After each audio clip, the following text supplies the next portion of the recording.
Je moet het maar bedenken. Lichte buitenbankjes om mee te nemen of een bed om te knuffelen met je baby.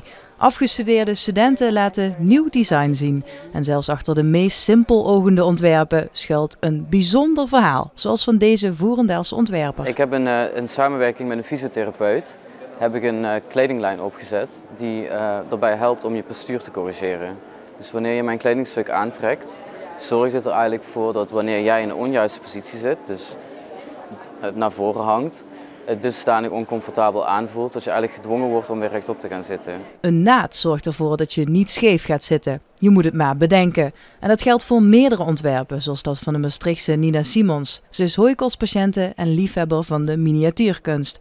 Pak dat samen, dacht ze, en ze maakte een voorlichtingsfilmpje om pollen te bestrijden. It is believed that eating a tablespoon of local honey a day can help desensitize you to local pollen. Als je je was buiten laat hangen in het seizoen dat jouw allergenen bloeien, dat deze pollen, omdat ze plakkerig zijn, dan in je vochtige was blijven hangen en dat je dan daarna eigenlijk je allergenenverzameling gewoon met je meedraagt. Alle designers hopen hier in contact te komen met toekomstige werkgevers. En dat zou kunnen betekenen dat een van deze houdingcorrigerende blouses binnenkort door jou gedragen kan worden.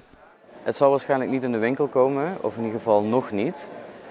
Maar het zal wel te koop zijn via mijn website en ik hoop binnen nu en 2 maanden dat het via mijn website te koop is.